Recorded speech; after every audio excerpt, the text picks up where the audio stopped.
That's good. These hooks are nuts. Every damn time. You got like 3 like bushwhack hook combos, and then he just lands like the gnarliest. Again with this guy, man. What is this? He doesn't miss. It's crazy. He's really good at hooking.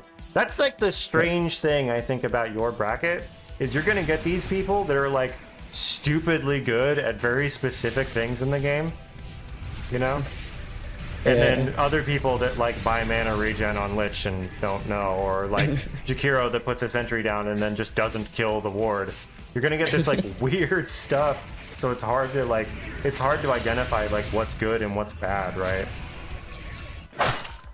Hey guys, welcome back. This is week 20 of Weekly Coaching. I am Mr. Rip, and now we are in 7.33b.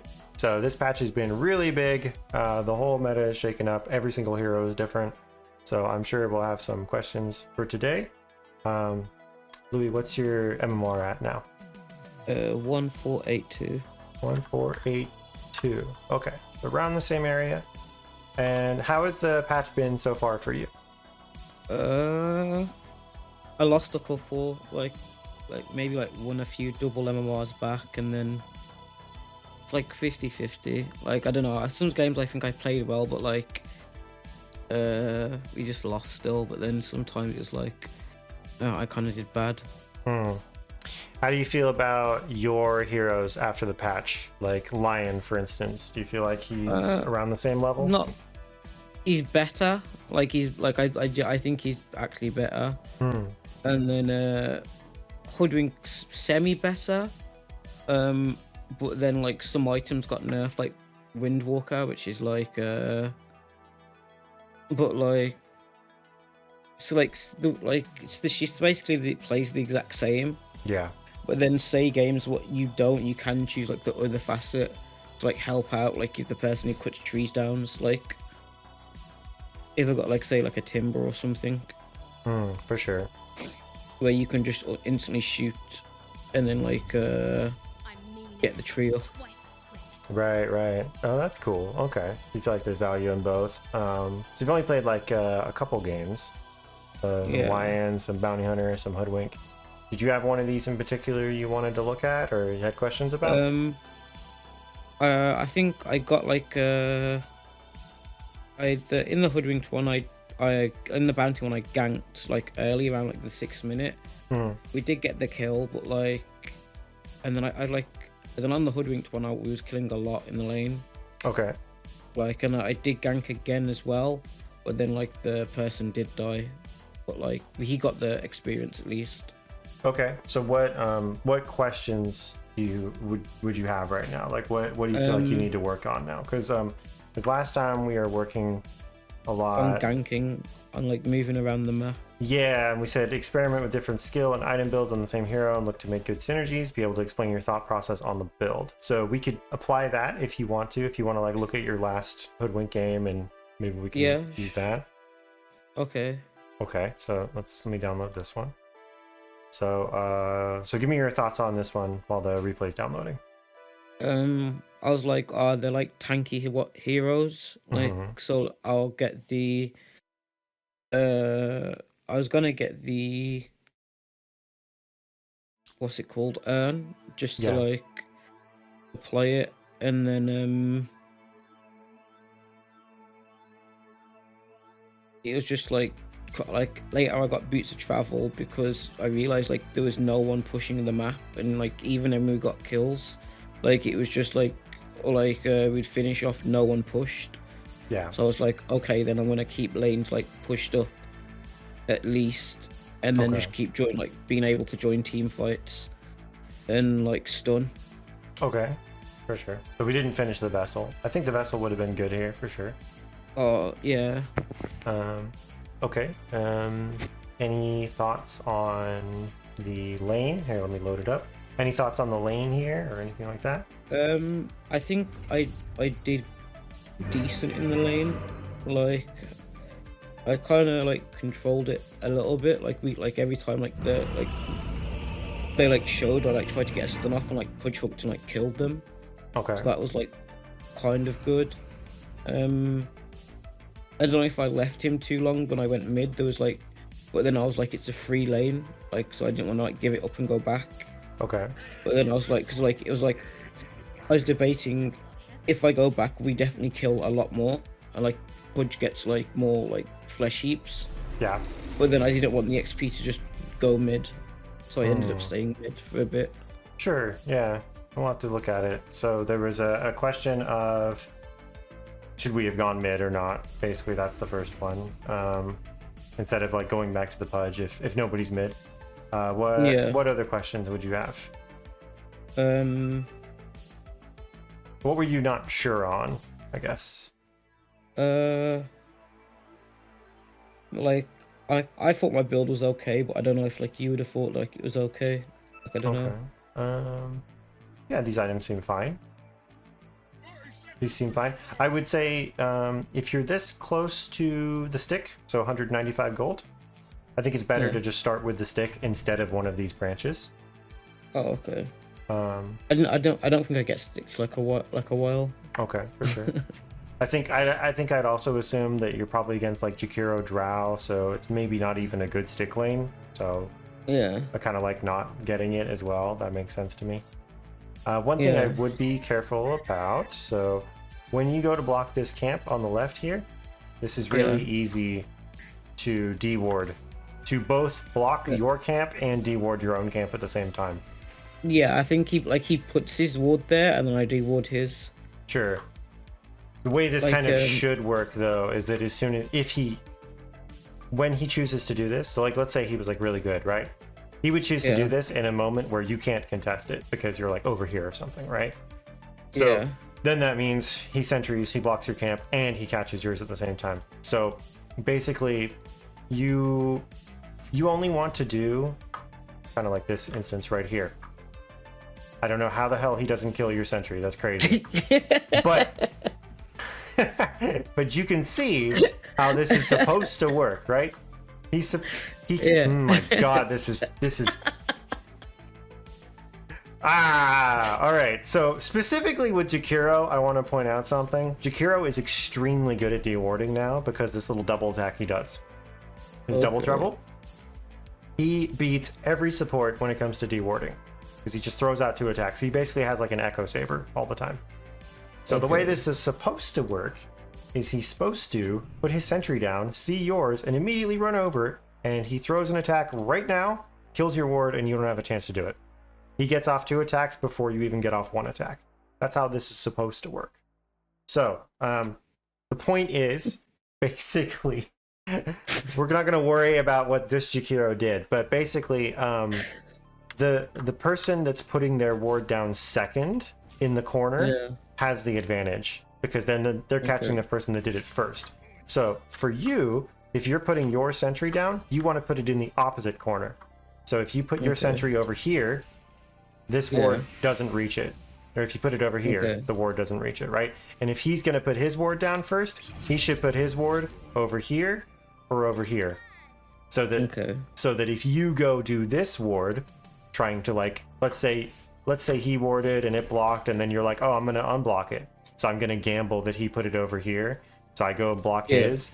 If he had chosen either of these two, you would have gotten the D ward, right? Yeah. So basically, if you're first, put it far away.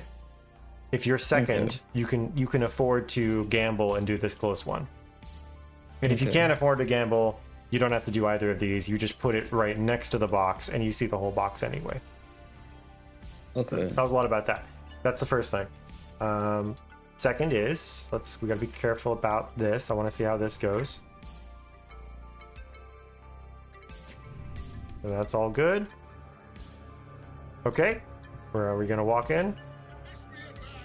Right, so this again, you gotta be careful with this. So we have to look at how much information you had when you choose to do this. So let's put it on player view.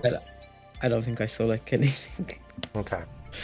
I was like, but then I was like, I think I saw like someone like going for like the other one, and I was like, I think only Drow's there, and I thought she was running back. Yeah, you have no information. This should be a dead Hoodwink right now. Yeah, cause I saw like her like at the top of the thing. I was like, oh, she hasn't got the ruin yet. Hmm. Like she's just standing there, and like I was like, oh no, maybe not. Like, What are you gonna run past her and get it? So this is. I just want to point out that in like the last 5 replay reviews we've done, you've done this, and I've said something about it, and I say don't do so it, and you keep doing it. So I'm not gonna say it anymore. That's it. We're gonna move on in from my it. head, in my head, it's like I've done it like less. Like I've been like like I've done it like I think about it more. Like I used to just like run up. Now it's like, oh, like I'll do like the Yeah. last minute. Like You took a little bit longer to do it this time, which I suppose is a little bit better. But yeah, we want to be really careful about it. Yeah, good hook combo. So give me your thoughts on how this lane is supposed to go. So just on paper before anything happens, how do you think this is meant to go? Pudge I and this guy I versus you. stun Pudge hook like die. So you guys feel? Would you say you have the kill advantage here? Yeah. Okay, I think I'd agree with that. You have double stun. You have long range. How about the interaction between you and Jakiro? How does that matchup go? Like 50-50, like depending on who attacks first and like who gets what spells off. Hmm. Like if he's next to someone and I bushwhack hit him with a thing, he like takes like a third damage, and then like but if he like slows me first, Mhm. like it's like he like I don't want to be in that like on the slow, Okay. whatever the heat thing is. Okay. So I would say you have the advantage against the Jakiro because you outrange him. So you Oh, have okay. you have 575 attack range, and he's got 400. That gives you a slight Okay. advantage. It's a little difficult to kind of calculate Jakiro's like attack damage and attack speed now because he has this double attack thing, and one of the attacks ignores melee defense. You don't have that. It's a little weird, but basically, if you two stand in range of each other and just click each other to death, he probably wins because he has the dot and the attack slow. He has comparable armor. He has 200 more health than you, and Yeah. he does actually do more right click damage than you. But you have two advantages. So the first is you have higher move speed than him, and you have higher attack range than him. Plus, also you do have this extra little thing that she has now. So this Miss Woods Wayfarer, Hoodwink has a chance to redirect enemy attacks to a nearby tree. So if you're fighting in the trees, you basically have like 15% evasion, I suppose. I didn't even know this was an ability she had, but that's pretty crazy, right? I think it used to be on her scurry, but then they just moved it off. Okay, that makes sense. So can you see how for all those reasons, like you definitely have advantages against the Jakiro? Yeah, that's why like I think it's like 50-50. Yeah, Like it's like who gets on who first. I would say it's closer to like 60-40 or 70-30 where you have the advantage here. Like if you play it right, if you play at the at the edge of your range, and you really abuse this, you should have the advantage against him. And that's not to mention even that Bushwhack is insane range and does decent damage, whereas his stun kind of sucks relatively. Yeah. So you're favored in the Jakiro matchup. Now, how about the Drow Pudge matchup? How do you feel about that? If Drow like keeps like if Drow plays it like properly, like it's like she annoys him. So, but then if he just comes out like the thing and like just kills her, like and gets like ahead or a level ahead, it's like hard for her. Yeah. If she's like on her own, like. Right. So Pudge has kind of a weird kill threat on Drow, where like once he gets like maybe level 2 or level 3, like he can kind of solo kill her if he gets a good hook, maybe. I mean, we have to think about Gust as well, but Drow will obviously out harass a Pudge, right? Yeah. So, how about if you're not in the lane? Let's think about that. So let's say you leave the Pudge in a 2v1 situation. How is that supposed to go? He probably just hooks like a large creep from the side and then just waits till the lane pushes in. Yeah, he has to play super duper passive, right? Yeah. Right. Okay. So what does that tell you about what you need to do? Not leave him. Yeah, I agree. I think this is one of those lanes where you're favored as Hoodwink against these two. Like, you're pretty good. And Pudge is obviously not favored, right, against these two. But together, your stun combos, and this is a little bit what we were talking about last time, where we were like, you know, look to make good synergies, right? So hook into bushwhack, bushwhack into hook, whatever. Really good combo, super long range. So yeah, exactly. You're supposed to play with him until he kind of gets to a point where he's self-sufficient. I would totally agree with that. And that was a good way to start the lane out. We killed the sentry and then we killed the Jakiro. So nice. Yeah, look at that range, man. It's crazy.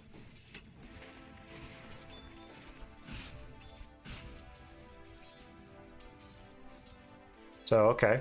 So what do you think would be a good thing to start thinking about right now? Pulling the lane. And why is that? It's like at 19. I think I try for it at 21 and like pull it from the top. Yeah. So because it's 19, that gives you the opportunity to do it, but why would it be good? Oh, to like pull back, so then like when Pudges they're pushed in, like it's more from their tower, so you've got more opportunities to kill. Why else would it be good right now? Because like their creeps aren't there. It's like they're gonna go into tower. Right, exactly. So if you do the pull right now, they have to lose creeps, right? If you deny any creeps off this, it's super hard for them to contest, because Drow is going to be busy with the wave. That means Jakiro has to come contest, and then you can 2v1 the Jakiro, right? So this is an ideal time to pull right now. So let's see if you did it. Yeah, good. So a slight thing I would do differently here is that now that you've done this pull and you have the creeps with you, you guys actually want to fight for this a little bit, especially because you both hit level 2, right? So this is a good window for you where you can abuse this. So you do this pull, and what would be really cool is basically you just protect these creeps now, because like this is your wave, right? So you kind of stand actually where the Pudge is, or maybe just behind, right? You kind of stand in this area, and when they walk up, you just fight them. And so that way, you know, she really wants to get these creeps, but she can't because she has a Hoodwink fighting her, right? And keep in mind also, you have the mega kill threat. So if it's going to come down to like, you know, Drow's like, oh my god, I have to contest them for something, you have this crazy double stun combo. So this would be an area where you wouldn't want to run to the right over here. You'd want to sit right here and fight Drow. And then the wave pushing in makes it a bit complicated. That's where basically you'd have to you would fight until the wave gets to you, and then you're kind of back to default laning situation, right? So you'd kind of lay like here, you'd want to zone, and then the wave gets here, and this is where you'd want to aggro onto these creeps, and then kind of like go back to normal. Now we're back in normal lane phase, right? Okay. See, because we're not contesting though, Drow gets to come up, she gets this last hit, she gets this last hit. So either we harass the Drow, or at the very least we trying to deny these creeps, right? Look at that, oh my god. That's a disgusting combo. So you guys could have done that at any point. That was a crazy hook, by the way. And that's why, I guess basically what I'm saying is like when you're strong, you want to look to exploit that as much as possible. Yeah. If you can, and that's going to make the difference, right?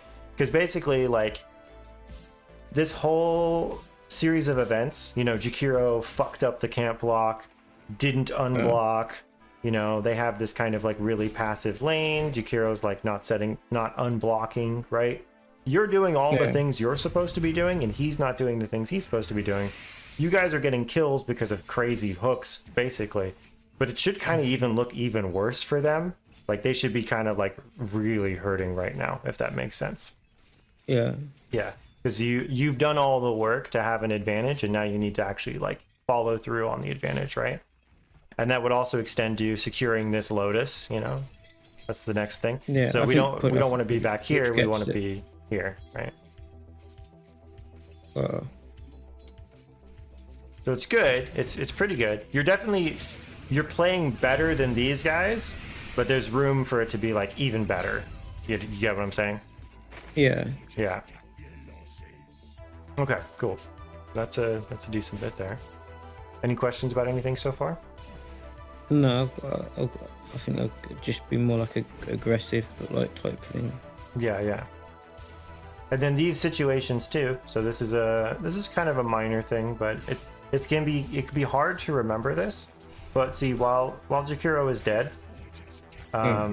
you should be like, just okay, come fight the Drow, right? Just go fight Drow right now. Make her trade regen with you, and set up the next kill. So like what you're doing right now, keep doing this. You know, just keep trying to fight her. Keep trying to fight her. It's fine if you have to spend tangos, right? Because you have tangos. You have the same amount of tangos as her. You're actually a level above her. You're a support. She's a core, and you guys you should have control of this Lotus because of the way the wave is. So you just have more health than she does. So this is where you'd want to like trade out with the Drow, force her to fight you, and really exploit this. And if she takes the bait and she does fight you, she's gonna get low, and then she's gonna die to a random bushwhack hook combo again, right? Yeah. Yeah. I know they kept eating the trees, which kept getting annoying. Yeah. That's definitely one good way to play against Hoodwink, right? Oh my god, it's happening again. No, I think he lives on this one, but like... Yeah, a little unfortunate. These hooks are nuts.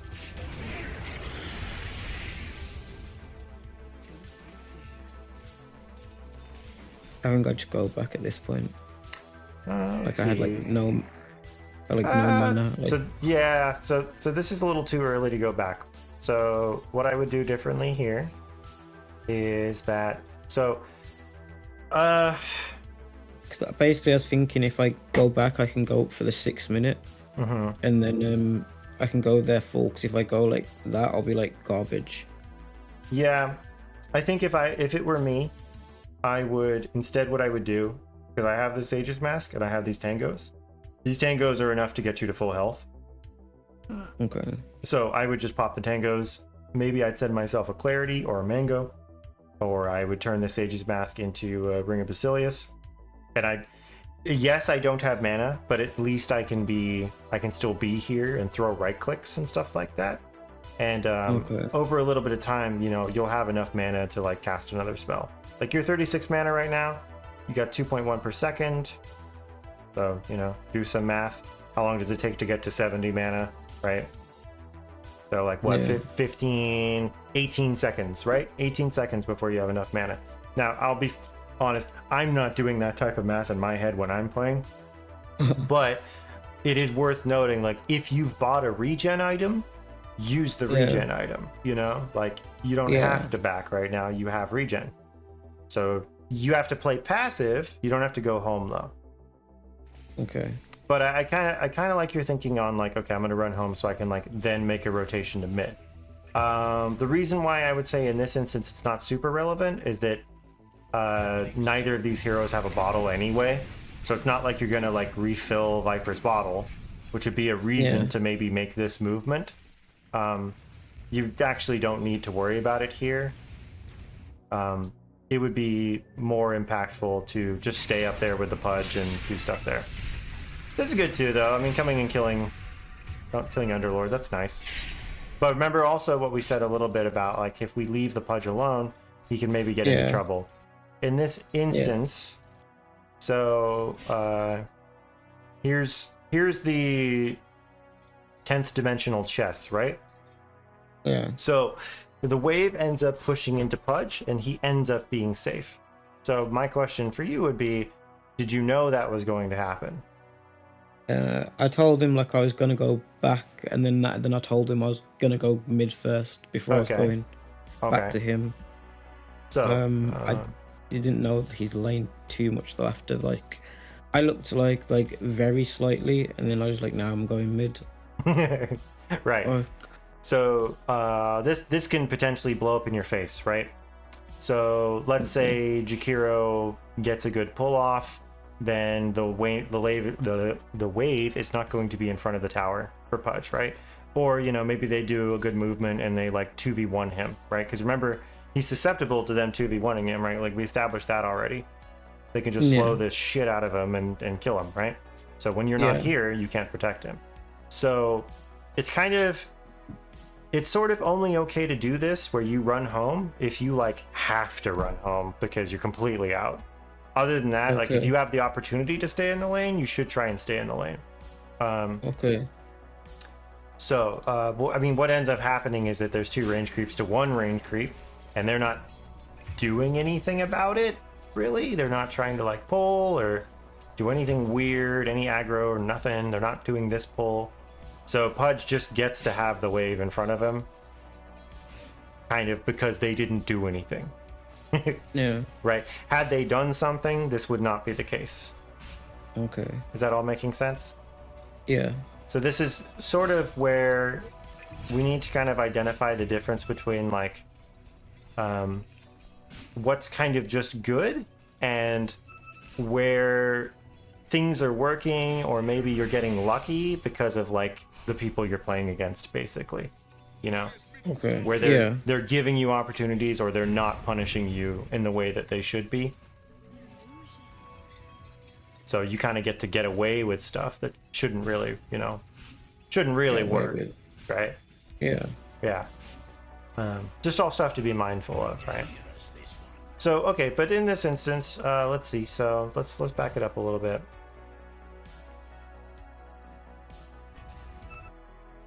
So we make this rotation. Viper dies to the dot, and then yeah, you hold the lane, because now that you're here, you know, you may as well, right? No reason not to. Okay, check the rune. Good. Good. I like it. This is really good. Secure the rune. Nice. Using our illusions. Cool. And Viper's still not back, so yeah, keep holding the lane, because now this is a free level 6 for you. So yeah, it sucks a little bit because we're not up here helping our Pudge.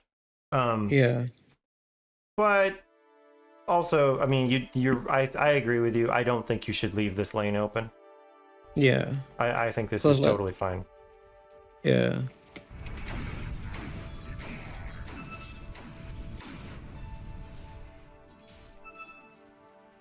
And I do think it would be worth it to go into a full vessel here.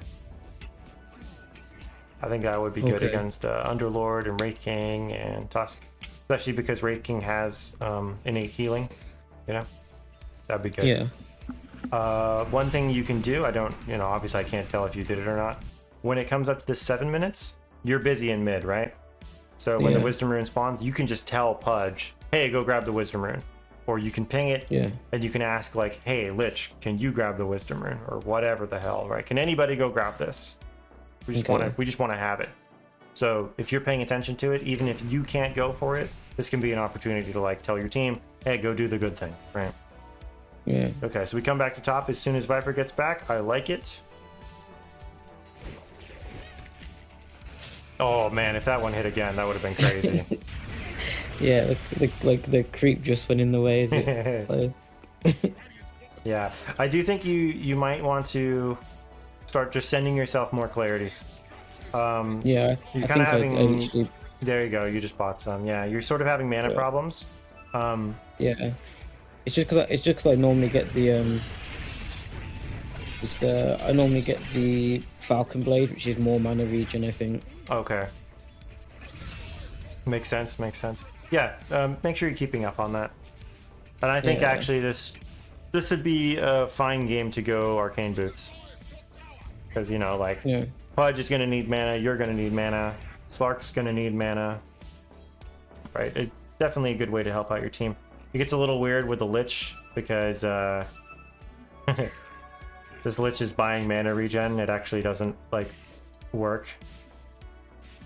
What do you mean? Well, look at his mana regen right now. It's 0. Oh. Yeah. His new thing is that he can't... Okay, Lich cannot gain passive mana regen, but any unit dying within 1200 range of Lich restores 2.5% of his max mana. So now what Lich does is he doesn't buy any mana regen per second item. mangoes and wand and healing lotus, like that'll all work. But Is anything mana that boots, says, well, that's what's weird about it, right? So the passive part of arcane boots won't do anything. Yeah. But the active, where you do the 175 mana heal, that will work. Yeah. Okay. So it's extra weird. So he's bought this Ring of Basilius. He has 0 mana regen. So I was just saying it's a little weird there, but because you basically you shouldn't expect Lich to go arcane boots now. Okay. So you'd kind of be the only person that would want to buy arcane boots on your team. And it's actually like real good, right? Because Slark has mana problems, Viper has mana problems, Pudge has mana problems, and you do too. So I think going for arcane boots a lot earlier and then going into a vessel after that would be really good. Oh, okay. Yeah. But you got him now. Cool.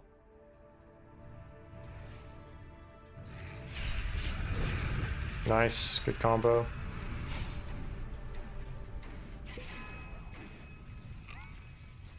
I suppose like the main difference really is how much you're actively thinking about things, right? Yeah. Yeah. So like for instance, you know, if you think about the mid matchup, then you'd know, oh, I don't need to go mid, neither of them have a bottle. So there's nothing to like really do. Yeah. Even though it's good to gank mid and it's good to secure the rune and all that stuff, and that's something I've been having you like work on a lot. Yeah. In this instance, if we think about our lane, we can do a lot just playing in the lane, right? So we want to build that habit of going for runes all the time, but then it needs to be filtered through the context of like the actual game, right? No, sometimes it's not really worth it to do it. That's been something lately that's come up a lot in my games. It's the idea of like, do we need to rotate the supports for the runes, and is it always good? You know, the answer is no, it's not always good. But it's extra important if the lane only works if you're in it, right? So if the core can't do anything because you're not in the lane, that's when you don't get to rotate for the runes as much. But yeah, other than that, man, it's looking pretty good. You're kind of outplaying these guys. That's good. These hooks are nuts. Every damn time. You got like 3 like bushwhack hook combos, and then he just lands like the gnarliest. Again with this guy, man. What is this? He doesn't miss. That's crazy. He's really good at hooking. That's like the strange thing I think about your bracket, is you're gonna get these people that are like stupidly good at very specific things in the game, you know? And then other people that like buy mana regen on Lich and don't know, or like Jakiro that puts a sentry down and then just doesn't kill the ward. You're gonna get this like weird stuff, so it's hard to identify like what's good and what's bad, right? That's rough. So, but it doesn't really matter. We want to be focusing on what we're doing, right? Yeah. I also think you could just go for a Rod of Ados here, and maybe instead of this vessel, like Rod of Ados first would be really good, like Arcane Boots and then Rod. Partly because Viper doesn't really initiate well, Slark's not going to initiate for a while. It's kind of on like you and Pudge to make things happen. Yeah, I did know. I got it like when I did get the glyph there. I did know it was a lot easier for like me and Pudge to just go around and like do stuff. Yeah, exactly. So like, earlier the better, right? Yeah. Right. Okay. Well, I think we can summarize there, unless you had another point you wanted to look at or question about the game. No, not this game too much. Just maybe like with my like most like item build, like okay-ish, like, and then I think so. I think it's fine. Yeah. I think you're floating a lot of gold. I would say the things I would change here, you're kind of floating a lot of gold. Arcane Boots would be really good. Finishing the vessel would be good. It's not like super critical that you finish the vessel right away, but that would be something to do. You could do that right now. Going for the Rod of Ados would be good as well. That's like the main things I would change. Also, it's 15 minutes and you don't have a neutral item. I don't know if anybody has a neutral item at this point. There's some, But this would be I- also I- something to think about. I think we just didn't farm any, so there was like none in the like in the shop. That happens too. That can also be a minor objective for you sometimes. Like, yo, I want a neutral item. I'm gonna go farm one real quick, right? That could be something you can do. But other than that, yeah, I think it's fine. I think it's all good. Like I like that, you know, it's not just like a Wraithband first item, you know, like we were doing before. That's good. And you're not hogging all the wards like you were before. You had both observer wards. You didn't do that this time. That's good. Like maybe sending out clarities and mangoes earlier, kind of before you need them. Yeah. Maybe like when. Yeah. It's sort of a feel thing, but I mean, basically what it comes down to is like you need to keep track of like how much you're actually spending the mana. So if you're frequently going down to half mana, or you're kind of running around in 1/3 all the time, that can be a tell, you know, like, okay, I need to actually be buying more because I'm spending more. I was playing a game as Venge earlier where I was going to go Arcane Boots, but I noticed that I was either full mana or dead for most of the game. So I held off on it because I'm like, I still have a mango. I've got the Sage's Mask. Like, I don't need the extra mana regen right now because I'm just not spending my mana before I die. Because either I'm playing like crap or I actually just don't need to cast that many spells. So why would I need to buy my Arcane Boots right now, you know? Yeah. So it's always a feel thing. It's always contextual. But I'd say in this one, you are kind of low mana a lot of the time, so it would be good. All right, let's make some notes real quick. I'll just have this follow you. I'll write it all up and then I'll read it. Okay, so we'll go through it. So for items, get Arcane Boots early if you're low mana all the time. Also buy Clarities and Mangoes around when you need them, preferably right before. Rod of Vadis would be good catch this game. Finishing Vessel earlier would be good. No need to rotate mid, because Pudge needs you in lane to protect him and set up kills. Viper and Underlord didn't buy the bottle. And then if you have regen like Tangos and Sage's Mask, like try to use it instead of going back to base. Or send out more regen. So like in that instance, I think I would like send myself a Clarity, a Mango, and I just start popping Tangos. And like maybe send myself an extra set of Tangos, maybe, but play that by ear. But then Hoodwink is actually favored versus Jakiro because of range and move speed and reach, basically. You just outrange him all the time, so that allows you to pick the engagement and force him into bad trades, right? Yeah. When you do a good pull, try to defend it and deny the creeps, right? So don't just like do the pull and then run away and do something else. You know, do the pull and then try and get more out of it. Like use that time to last hit the jungle creeps, deny your own creeps, and also like try to harass them away from the pull, right? Yeah. Person that sentries the close corner of the spawn box second has the advantage. If placing first, go on opposite corner. That all makes sense, right? Yeah. Okay.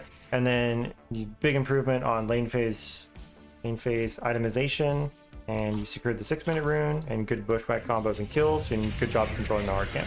So I think overall it's pretty good. It's just these like minor details that are good. And I'm not going to mention the walking into the bounty rune blind. We're just going to forget about it.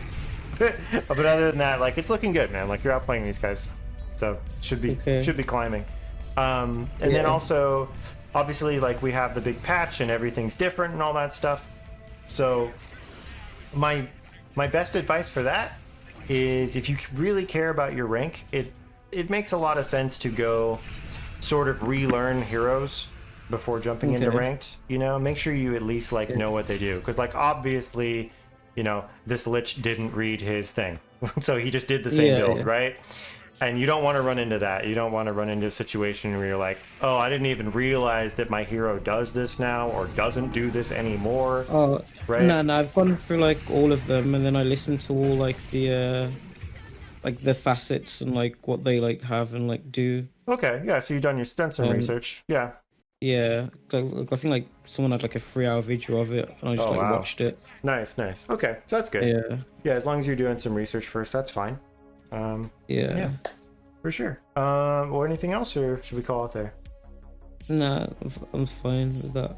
Okay, for sure. I was gonna say, like, what do I need to do for like for Wednesday, if that makes sense? Oh, Like, yeah, what would be yeah. What homework? Good point, good point. I don't know. It's not like I saw any like glaring issues and stuff like that. It's more just Yeah. I don't know. Maybe just play more games. I know that's like kind of shitty homework, but Okay. yeah, play more games. And I would also say, I don't know, maybe it might be a good time to re-examine your hero pool because the heroes changed so much. Okay. So if there's like a hero you're interested in trying to learn, like this might be a good time to do it because it's all different anyway. Yeah. But I mean, really, no, just get more games in. Like, how many games do you normally play like a week, would you say? Like 5 maybe. Yeah, okay. So if you could get more in, like just get more practice on this stuff, like that'll be helpful. Try to play more games. Maybe experiment with heroes in unranked though. Don't experiment in ranked. Okay. When you're learning something like brand new, you shouldn't do it in ranked. Like ranked is a good place to test what you already know, and it can be good for learning some things. But I think if it's like your first time playing a hero, obviously don't do that in ranked, right? Yeah. All right, cool. Let's call it there. And we'll talk again on Wednesday. Yeah, that's fine. All right, man. Thank you. All right, have a good one. Thanks. You take it easy. All right, bye. Bye. Hi guys, if that was helpful, don't forget to check out the playlist at the end of the video. I have other coaching videos in here. Like, comment, subscribe, all that stuff. If you want to watch me live, my Twitch name is MrIpTV. I also have a Patreon if you're interested in getting coached by me with all the different rates and stuff like that, or hours, setups, whatever, formats. Anyway, check it out. Thank you for watching, appreciate it, and I will see you in the next one.